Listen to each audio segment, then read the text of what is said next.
pengadilan menjadi tidak berwenang atau need on for plan, ya itu ditolak, tidak masuk ke ruang pembuktian. Padahal yang dituntut dari jalur hukum ini adalah pembuktian. Begitu juga di jalur pidana sudah masuk juga ketika kasus Bambang tadi atau Gus Nur, gitu kan. Tidak keluar juga itu ijazah baik SD, SMP, SMA sampai perguruan tinggi, tidak muncul juga di ruang pengadilan. Kalau ada capres yang bicara tentang etik-etik dasmu, nah ini komunikasi politik pejabat. Atau kemarin juga ada kalau meminta DPR bubarkan, oh itu goblok. Karena Polri itu punya dua kekuatan, satu senjata, dua KUHP. Ya. Jangan serahkan kekuasaan kepada Polri, demokrasi kepada Polri, karena dia memiliki dua kekuatan yang dia akan gunakan untuk power tends to corrupt, absolute power, absolute. Ini tidak jelas ke pemerintah itu seperti apa dealnya. Yang jelas ini melanggar sudah undang-undang tentang masalah kehutanan dan sebagainya. Hutan lindung tidak bisa dirubah begitu saja dengan alasan bahwa ini untuk para wisata. Tapi yang jelas ini lebih kepada deal antara Aguan dengan Jokowi. Aguan membangun di IKN, Aguan dapat kompensasi dari tanah negara yang tidak jelas bayar-bayarannya. Dan Pak Jokowi sendiri yang mengingkarinya. Petunjuk banyak, ada pasar pramuka, ada SKS yang cuma 122, ada IPK 2,05, dan itu petunjuk semua. Surat juga banyak. Kemudian keterangan terdakwa nanti, kemudian juga dokumen elektronik banyak sekali. Yang ijazah ditampilkan dan lain sebagainya. Karena itu rasanya aneh sekali kalau dikatakan tidak cukup bukti untuk meningkatkan kasus ini dalam proses penyelidikan.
Pak Safril, Kang Aher, dan Bang Adian, Assalamualaikum warahmatullahi wabarakatuh. Saya nebeng saja di sini bapak-bapak berdua yang punya hajat RTA dan ngajak kami sebagai Dewan Pakar. Jadi Dewan Pakar itu kan nggak ada kerjaannya sebenarnya. Tapi ada 4 hal yang ingin saya sampaikan untuk memperkuat apa yang sudah disampaikan RTA. Pertama, soal Charlie Chandra. Saya berharap atau kami berharap DPR melakukan intervensi terhadap kasus tersebut dalam tanda kutip tentunya, karena itu adalah kasus yang sesat menurut saya, yang memiliki tanah, sudah tanahnya dirampas oleh oligarki, kemudian dijadikan terpidana dengan hukuman 4 tahun penjara. Itu sangat tidak adil dari ancaman hukuman 6 tahun dari pasal tersebut. Itu satu. Yang kedua adalah soal ijazah palsu dan asli. Ada 2 statement yang perlu kita garisbawahi. Ijazah Jokowi asli, ijazah Jokowi palsu. Itu 2 statement. Dalam alam demokrasi dan keterbukaan, dua-duanya sah untuk disampaikan ke masyarakat dalam bentuk sebuah argumentasi yang bisa dipertanggungjawabkan, dan itulah yang dilakukan oleh dua belah pihak ini sesungguhnya. Tetapi yang terjadi adalah ada nuansa kriminalisasi terhadap pihak yang mengatakan ijazah Jokowi palsu. Padahal belum ada putusan pengadilan yang berkekuatan hukum tetap yang mengatakan secara pasti bahwa ijazah ini asli atau palsu. Tetapi upaya untuk mengkriminalisasi yang mengatakan palsu itu sudah berjalan mohon DPR juga melakukan intervensi dalam tanda kutip.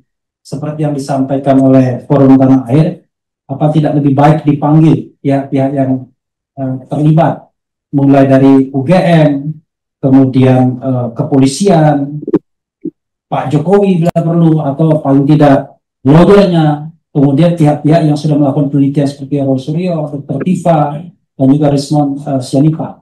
Jadi mereka itu semuanya alumnus UGM yang saya sebutkan 3 orang terakhir itu, dan saya kira cinta dengan alma maternya dan tidak ingin melihat alma maternya jadi pelacur dalam tanda kutip. Itu yang ingin saya garis bawahi. Masuk mengerti ya UGM juga. Saya UGM juga. Tapi saya mengatakan saya alumni UGM Tenanan. Saya alumni Tenanan. Kemudian yang ketiga yang ingin saya sampaikan adalah soal reformasi radikal di bidang penegakan hukum. Kalau kita lihat soal hukum ini, ada 4 hal yang barangkali kita harus garis bawahi: substansi, institusi, aktor, dan kultur. Saya menganggap 4-4-nya bermasalah. Substansi tadi sudah disampaikan, undang-undang tentang perampasan aset barangkali itu penting untuk mendorong pemberantasan korupsi, memberikan efek jerah kepada pelaku korupsi, baik yang sudah maupun yang akan.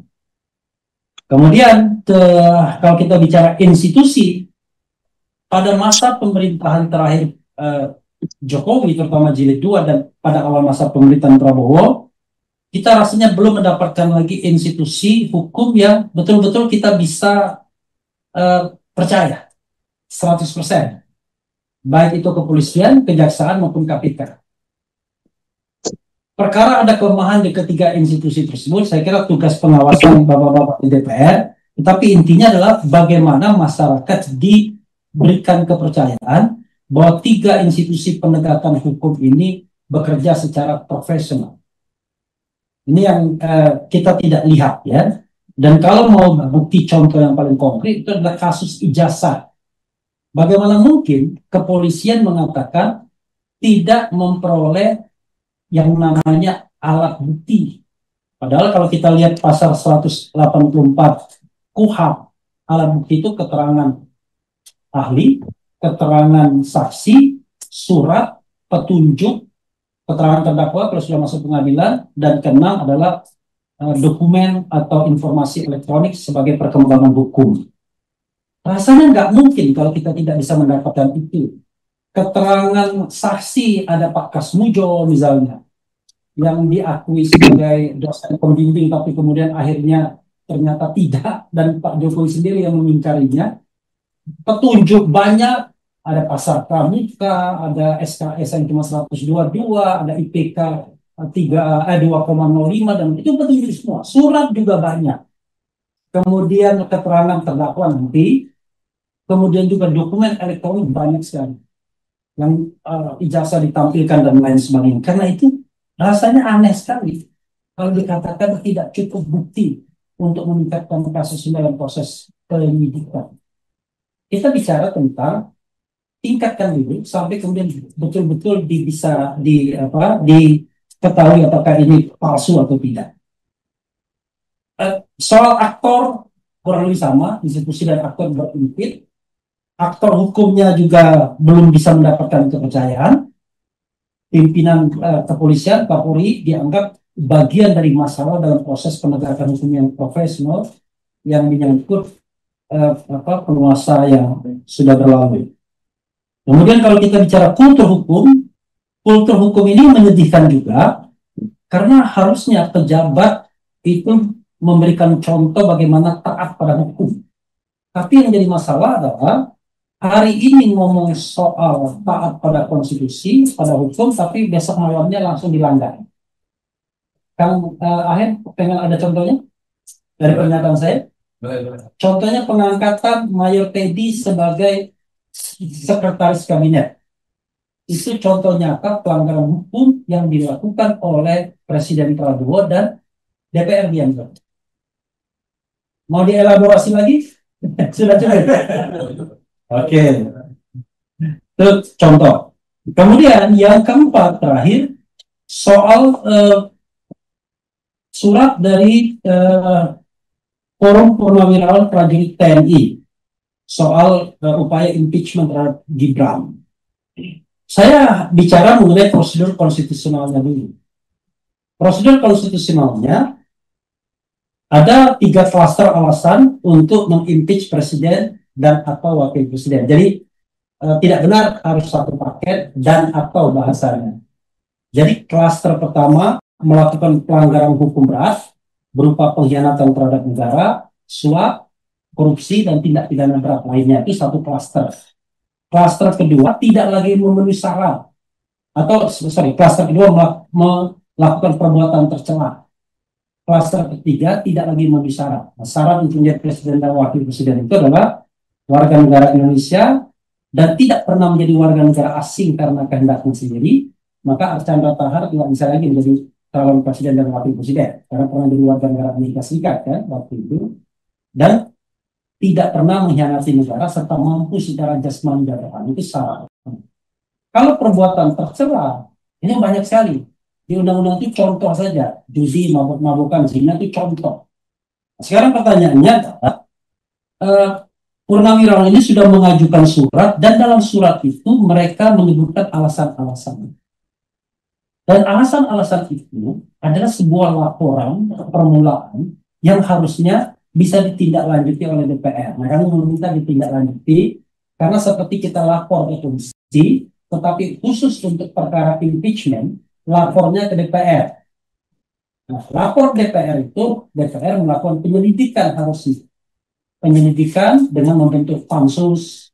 Soal terbukti atau tidak, itu soal nanti. Tapi aspirasi masyarakat seharusnya ditindaklanjuti, apalagi yang menyampaikan aspirasi itu bukan warga negara sembarangan, tidak dibaisan, karena ada 103 jenderal, kemudian 65 laksamana, kemudian sekian puluhan juga angkatan udara, marsikal, dan kemudian kolonel, 99 kolonel. Jadi ada ratusan jenderal, marsikal, dan kemudian laksamana serta kolonel. Dan rasanya tidak mungkin mereka iseng saja. Kalau misalnya substansi yang mereka sampaikan dan apa yang berkembang di masyarakat, saya hakul yakin dan sedikit menjamin, seandainya ini terbukti, sebenarnya subject to impeachment. Misalnya Fufu Fafa. Fufu Fafa itu tidak hanya didasarkan pada perbuatan masa lalu, tapi perbuatan yang ada sekarang. Apa masa lalunya kita tahu, hinaan-hinaan dan lain sebagainya, kata-kata kotor dan lain sebagainya, yang tidak menunjukkan kelas sebagai orang nomor 2, tetapi yang sekarang adalah pengingkaran, bahwa dia tidak mengakui itu adalah akte miliknya. Nah, itu melakukan kebohongan publik. Hanya saja, saya tidak tahu bagaimana konstelasi politiknya, tetapi kan harusnya DPR menindaklanjuti aspirasi yang tidak dibuat dengan main-main, tetapi aspirasi yang memang dibuat secara serius, tidak dibiarkan begitu. Itu yang bisa saya tambahkan karena harus berbagi dengan yang lain. Terima kasih Kang Air. Assalamualaikum warahmatullahi wabarakatuh. Silakan Ibu. Terima kasih. Bismillahirrahmanirrahim. Assalamualaikum warahmatullahi wabarakatuh. Karena latar belakang saya politik, jadi saya coba juga untuk sedikit menambahkan. Paling tidak memang di dalam pemilu seringkali waktu itu kan presiden sebelumnya mengatakan, oh terserah aja Gibran tadi, terserah rakyat saja yang memilih. Padahal di dalam konteks pemilu itu mulai dari rekrutmen, jadi selection. Jadi seleksinya ini sangat penting, posisi partai politik di dalam fungsi rekrutmen. Ya paling tidak hari ini ada 138 anggota DPR yang itu berhubungan dengan jabatan. Anak-anak pejabat 50 sekian, istri-istri pejabat 30 sekian, suami pejabat saya pikir cuma istri aja, katanya ada suami-suami pejabat, anak, ponakan, dan kekerabatan lainnya. Padahal kalau kita bahas tentang amanah konstitusi kan, amanah reformasi adalah penghapusan KKN, korupsi, kolusi, nepotisme. Nah sekarang eranya adalah delivery policies-nya. Jadi selection, election, dan delivery. Prinsip pemilu mestinya kan ya jujur. Jujur ini yang susah banget. Apakah 80 tahun kita sudah merdeka, tapi ternyata sebetulnya kedaulatan kita, budaya, politik, ekonomi, wilayah sepertinya sudah dijual dengan harga murah kepada asing dan asing.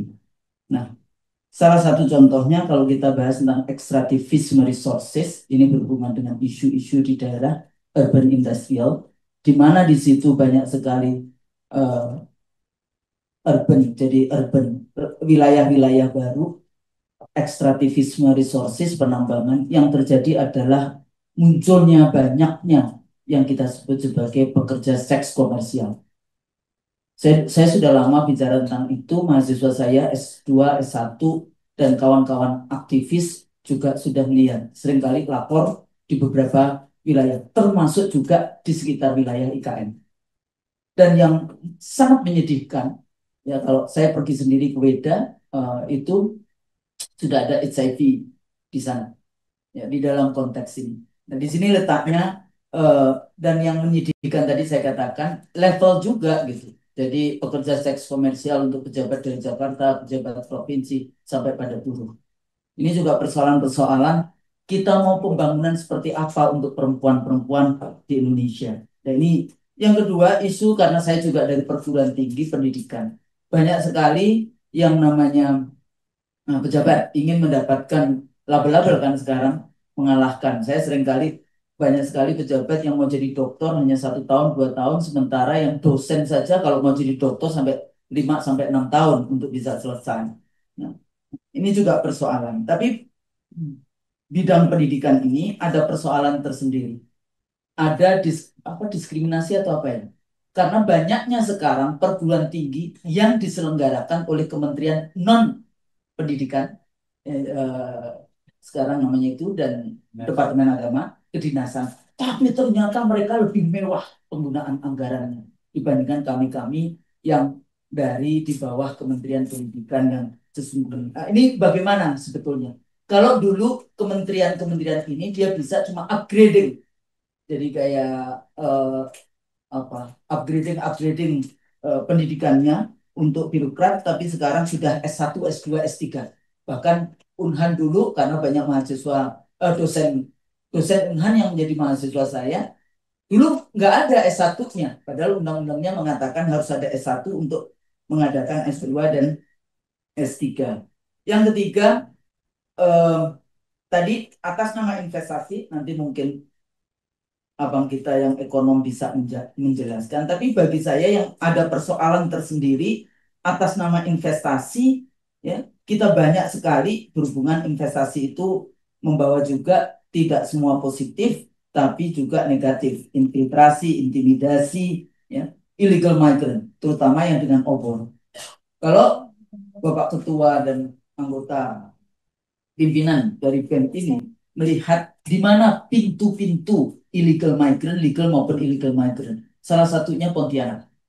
Karena dia keluar mirip wajahnya dan sebagainya, tapi di sana akhirnya keluar ini juga berhubungan dengan isu korupsi, keluar dengan mendapatkan IKTP. Jadi ini juga persoalan-persoalan yang kita hadapi di mana posisi-posisi pintu-pintu illegal migrant.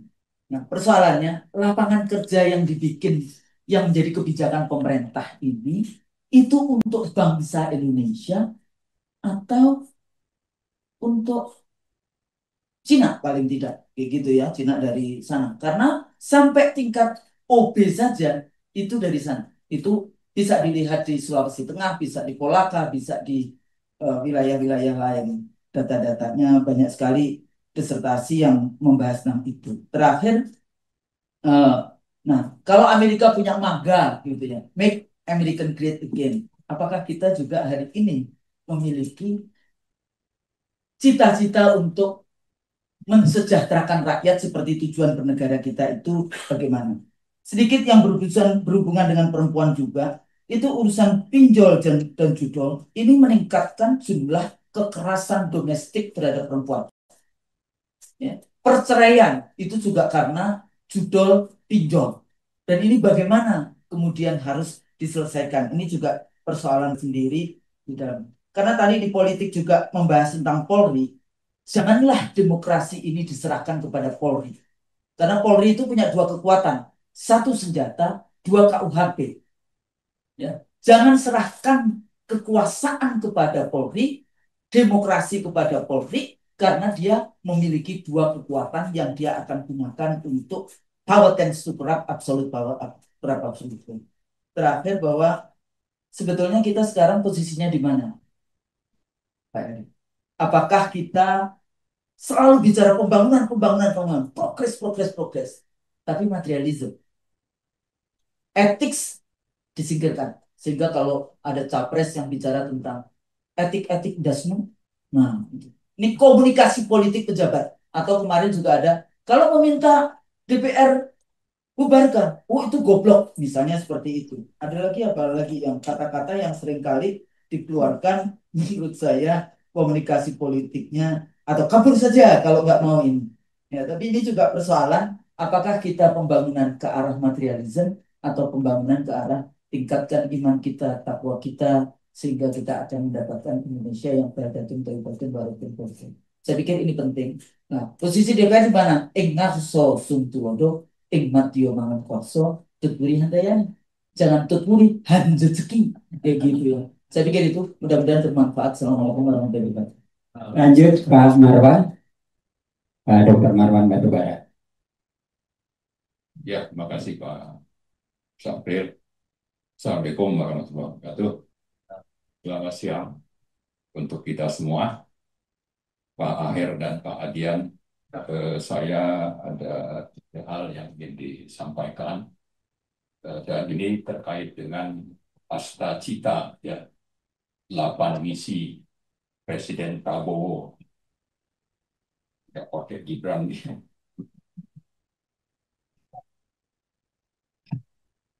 Ya, yang terkait dengan misi kedua, yaitu kemandirian energi dan pangan. Kemudian yang kelima terkait hilirisasi.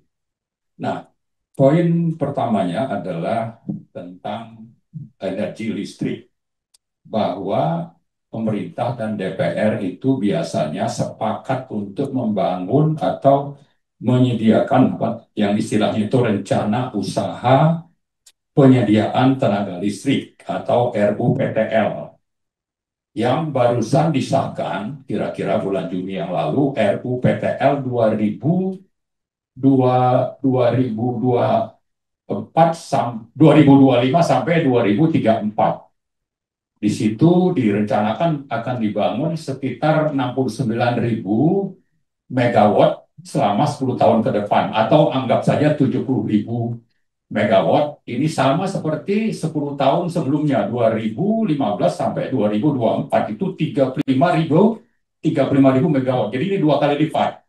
Nah, yang jadi masalah bahwa yang dipakai sebagai rujukan itu adalah pertumbuhan ekonomi 8% rata-rata 5 tahun ke depan. Itu yang jadi rujukan. Tadi Pak Antoni sudah menjelaskan, dan kita juga tahu bahwa tahun ini seandainya pun 5,12% yang disebutkan oleh pemerintah itu benar, maka 8% sebagai rujukan ini sesuatu yang akan memberatkan masyarakat dan APBN.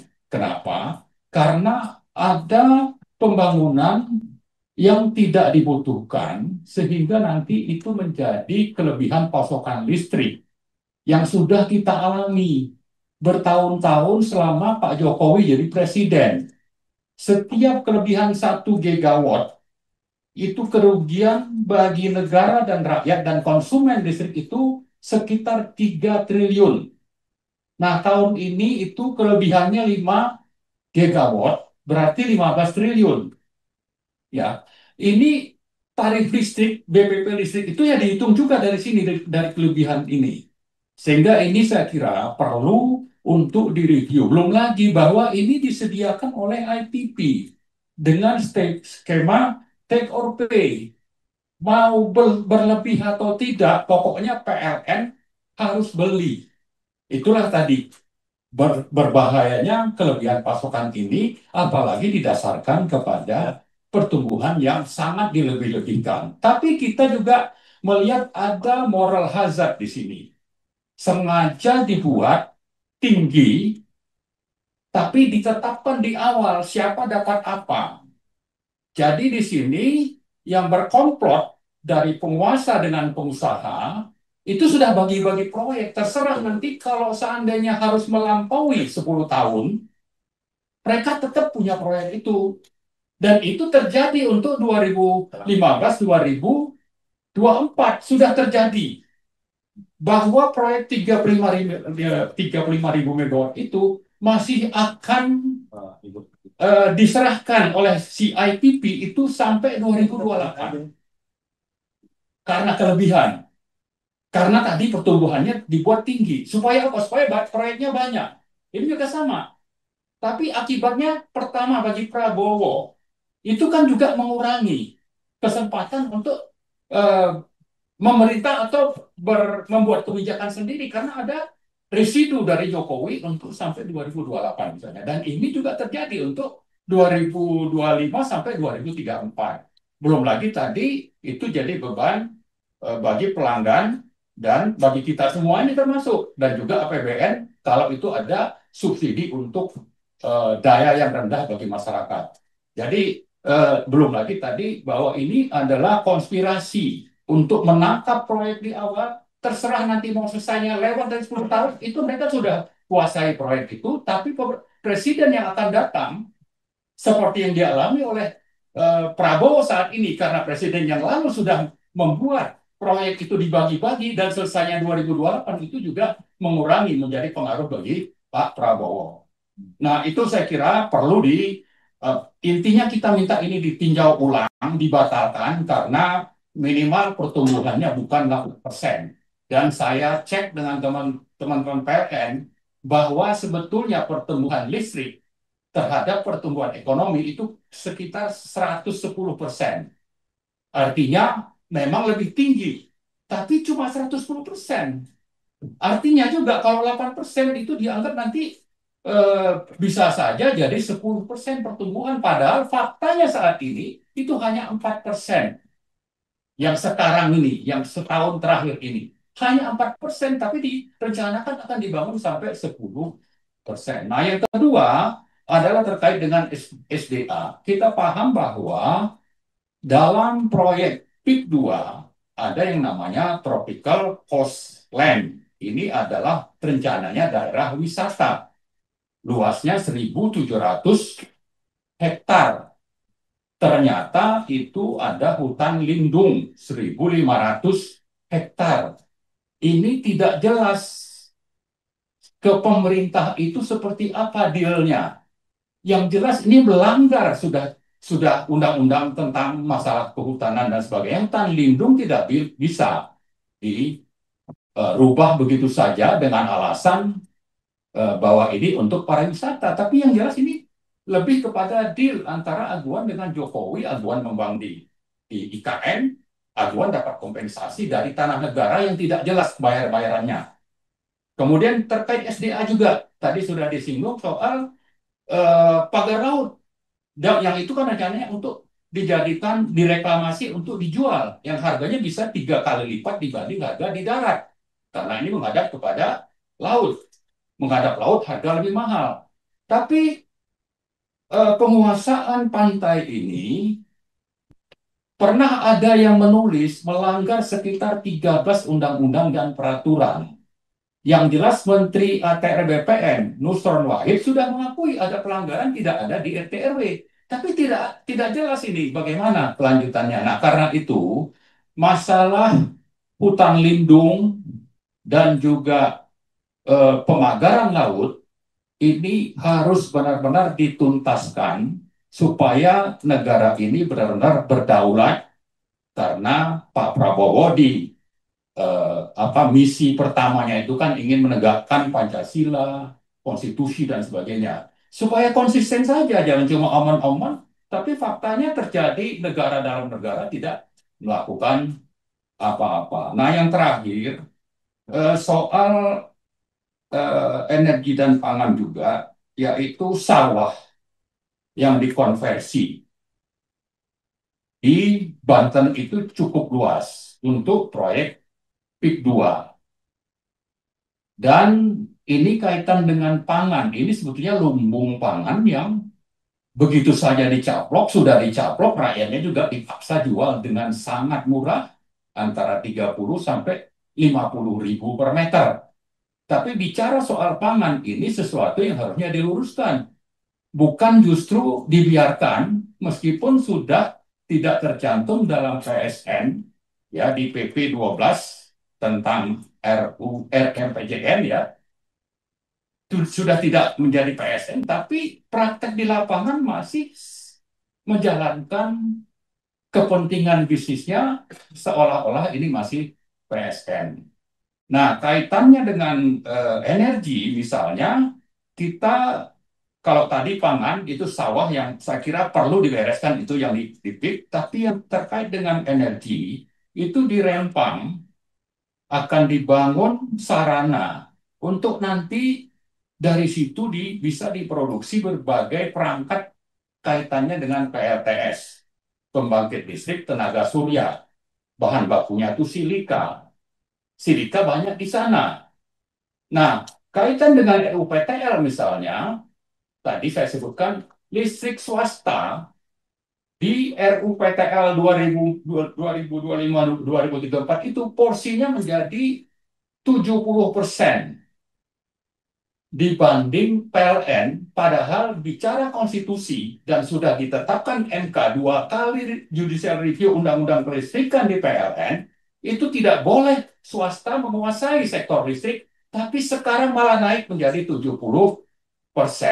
Dan salah satunya kalau kita mau swasembada energi seperti yang didengung-dengungkan atau disuarakan terus, barusan juga minggu lalu Pak Prabowo bicara swasembada energi. Salah satunya adalah bagaimana Rempang ini dengan dana dari Danantara membangun PLTS dari silika yang ada di Rempang sana sampai bisa memproduksi sendiri. Dana dari Danantara, bukan membiarkan IPP menguasai sampai 70%. Dan harap dicatat, tarif listrik atau harga listrik yang dibayar PLN kepada IPP dibanding kalau itu dibangun sendiri oleh PLN itu lebih mahal 30% minimal, Pak. Minimal. Artinya kita membayar lebih mahal untuk swasta yang sudah kaya, yang nanti akan menguasai dari hulu sampai hilir. Ini terkait dengan cita yang kelima dari Prabowo, hilirisasi. Ini masalah besar yang mestinya ya konsisten antara rencana dan praktek di lapangan, tidak sekedar omong-omong. Nah, terakhir sekali kaitannya dengan sumber daya alam adalah limbah tambang timah. Sekarang Amerika dengan Cina itu ada konflik soal logam tanah jarang. Limbah tambang timah itu salah satunya bisa dipakai untuk pembangkit listrik tenaga nuklir PLTN. Namanya itu thorium.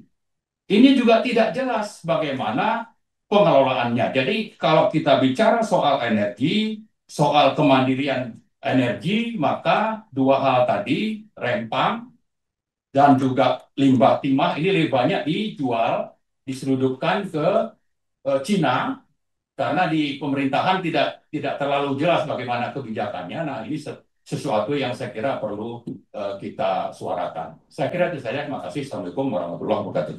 Terima kasih Pak Marwan. Berikut nih Pak Kang Aher. Ini salah satu tema ahli kita. Ini juga termasuk terlapor ini sekarang. Beliau adalah AM Rizal Padilla SH. Silakan. Assalamualaikum warahmatullahi wabarakatuh.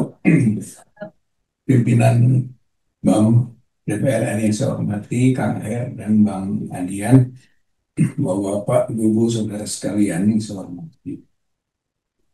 Saya ingin melanjutkan apa yang disampaikan oleh Pak Dr. Refdy Harun berkaitan dengan aspek hukum yang lebih menukik kepada masalah ijazah palsu yang telah menjadi isu publik yang sedemikian luasnya. Boleh dikualifikasi akhirnya menjadi satu sebutan skandal, baik skandal nasional bahkan sudah bisa bergeser ke skandal internasional karena ruang lingkupnya semakin luas gitu, yaitu sekarang saja sudah masuk di ruang misalnya Office of High Commission of Human Rights gitu, di New York, sudah di juga Human Rights Watch, sudah masuk di juga satu paket bersama dengan masalah kasus-kasus lain di Indonesia yang berhubungan dengan hak asasi manusia, eh, pelanggaran HAM berat, itu di International Criminal Court ya di Den Haag. Saya kira masalah ijazah ini sudah masuk ke ruang-ruang itu. Belum lagi juga 15 negara di mana diaspora forum tanah air berada. Saya kira terpublikasi ke ruang-ruang yang sangat luas gitu. Jadi persoalannya ini bisa kalau berlarut-larut, skandal ini akan semakin membesar dan sangat juga memalukan eh, negara Indonesia, walaupun hanya dilakukan oleh aspek yang kemudian disebut katanya sudah bukan menjadi pejabat lagi gitu ya, sudah menjadi warga negara biasa, sehingga masalahnya itu masalah privat, sudah turun dari jabatan, sehingga tidak perlu lagi menjadi perhatian. Saya kira argumen atau alasan itu tidak tepat gitu. Yang terjadi adalah sekarang semakin eh, membara ya, semakin membesar karena tidak dipadamkan. Ya. Pemadamannya malah justru dengan bensin lagi. Ya, sehingga makin besar, makin besar. Sederhana persoalannya yaitu sejak awal sudah disebutkan bahwa ijazah itu gampang saja diperlihatkan, kemudian dipersilahkan pada publik untuk menilai, bahkan ke lembaga-lembaga mungkin penguji, silakan mengujinya, selesai. Itu persoalan sederhananya. Tapi eh, penyembunyian dokumen inilah yang menyebabkan menjadi tidak sederhana. Sehingga Pak Pimpinan, saya melihat ada 3 spektrum dari satu masalah ini, yaitu spektrum akademis, spektrum yuridis, dan spektrum politis. Itu saya kira menjadi ruangnya luas sekali. Aspek akademis sebenarnya ketika gonjang-ganjing muncul itu dianalisis secara ilmiah yang disebut dengan uji digital forensik. Saya kira itu adalah mekanisme untuk menguji secara ilmiah. Ya, kemudian itu diungkapkan. Tapi ternyata gitu kan kajian ilmiah itu tidak dijawab dengan eh, perlawanan ilmiah lagi gitu. Yang terjadi adalah statement-statement, nuansa-nuansa yang sebenarnya tidak bernuansa ilmiah, bahkan sampai kepada kesan terjadi penghukuman terhadap ilmu pengetahuan. Jadi dikhawatirkan dari kasus ijazah yang sederhana ini akan mengalami kasus seperti Galileo Galilei. Gitu kan. Kalau dahulu gereja menghukum ilmu, sekarang bisa hukum positif, bisa menghukum ilmu. Gitu. Karena kajian-kajian ilmiah tidak dijawab dengan eh, perlawanan ilmiah lagi. Gitu. Apa yang diungkapkan oleh alumni katakan UGM seperti Dr. Roy, Dr. Rismon, maupun Dr. Tifa, itu alumni UGM. Tidak dijawab oleh UGM tentang kajiannya, tentang kajian lagi yang bisa melemahkan argumennya. Ini persoalan akademik gitu, yang bisa menjadi tadi ilmu pengetahuan dia terhukum. Saya kira persoalan besar yang dihadapi oleh bangsa ini dari kasus ijazah palsu. Yang kedua adalah spektrum hukum. Saya kira masalah hukum ini sudah panjang sekali. Jadi unik ini, masalah ijazah yang sederhana dibawa berputar-putar ini. Putarannya sudah sangat melebar, meluas, sampai tidak menjawab pertanyaan yang sederhana. Ini yang disebut tadi permasalahan mendasar. Masalah hukum itu sudah dari awal gugatan perdata gitu di Pengadilan Negeri Jakarta Pusat, ya. Kemudian sudah ada gugatan perdata juga di Pengadilan Negeri Solo, sudah ada gugatan perdata di Sleman, Yogyakarta, gitu kan. Tapi semuanya gitu, proteksinya aspek hukum ini adalah pengadilan menjadi tidak berwenang atau tolak perkelam, yaitu ditolak, tidak masuk ke ruang pembuktian. Padahal yang dituntut dari jalur hukum ini adalah pembuktian. Begitu juga di jalur pidana sudah masuk juga ketika kasus Bambang Teddy atau Gus Nur, gitu kan. Tidak keluar juga itu ijazah baik SD, SMP, SMA sampai perguruan tinggi, tidak muncul juga di ruang pengadilan pidana seperti itu.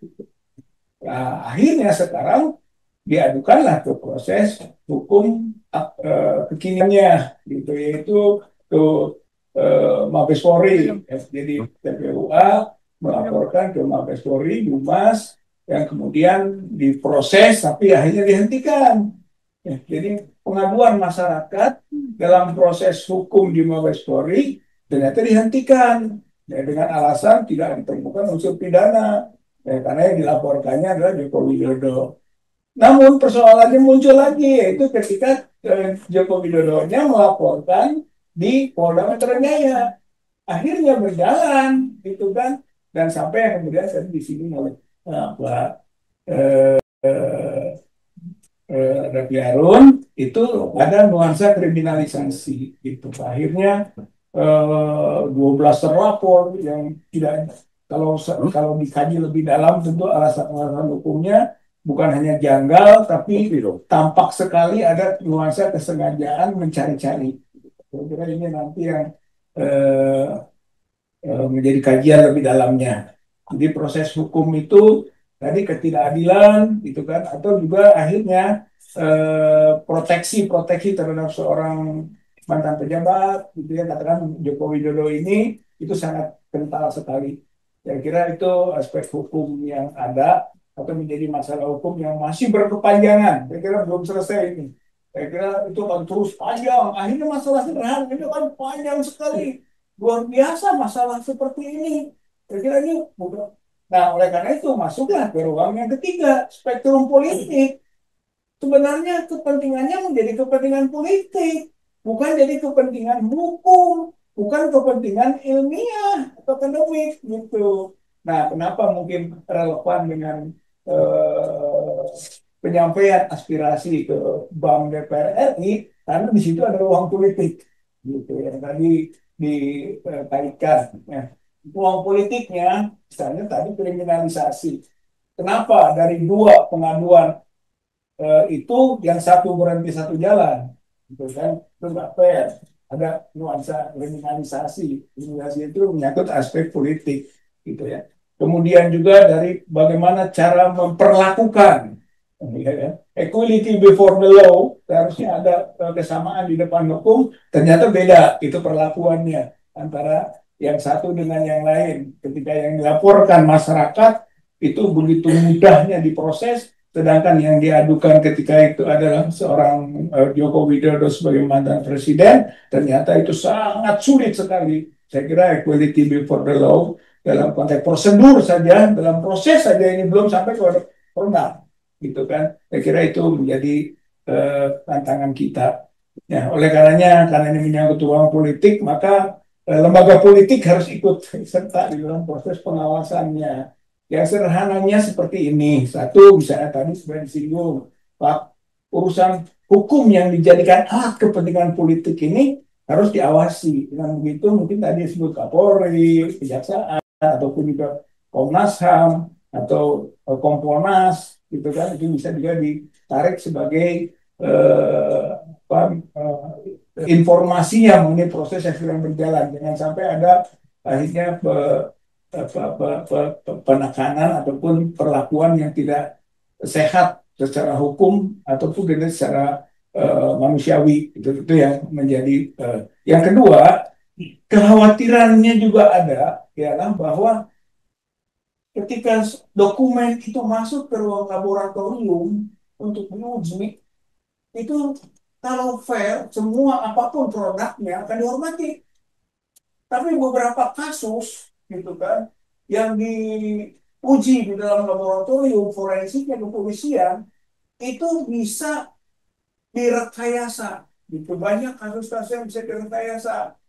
Oleh karena itu, appeal-nya sebenarnya adalah bagaimana ada laboratorium forensik kepolisian jangan menjadi alat kepentingan sepihak. Ada usul bahwa itu buat laboratorium forensik yang independen di bawah badan tersendiri, gitu ya, sehingga orang bisa menjadi percaya pada produknya. Tapi kalau misalnya hanya dilakukan seperti yang terjadi sekarang, banyak sekali kasus-kasus yang ditengarai itu terjadi rekayasa dari produk hasil dari produk laboratorium forensiknya pihak kepolisian. Saya kira itu usaha juga gitu kan. Dan yang paling penting juga aspek politiknya, karena ini menyangkut juga aspek politik, ya cepat-cepatlah Pak Kapolrinya diganti gitu. Sehingga dengan begitu akan ada penyegaran dalam proses penegakan hukum. Oh, rakyat sudah banyak yang menyuarakan itu gitu kan. Nah, Pak Pimpinan, saya kira untuk aspek 3 spektrum tadi, spektrum akademik, spektrum hukum, dan spektrum politik, ya, ini saya membuat buku, gitu ya, buku yang kemudian menjadi bacaan publik lah, yang bisa ditangkap, yang judulnya Publik Yakin Ijazah Jokowi Palsu, gitu ya, dan dibuat pengantar oleh Pak Jenderal Purnawirawan Gatot Nurmantio, gitu kan, dan di endorse oleh Dr. Refli Harun. Ya, ini saya kira juga hasil banyak kajian-kajian beliau yang masih di dalamnya. Dan kami serahkan kepada pimpinan buku yang merangkum katakan 3 spektrum dari permasalahan ijazah palsu. Terima kasih. Baik, terima kasih Pak Riza.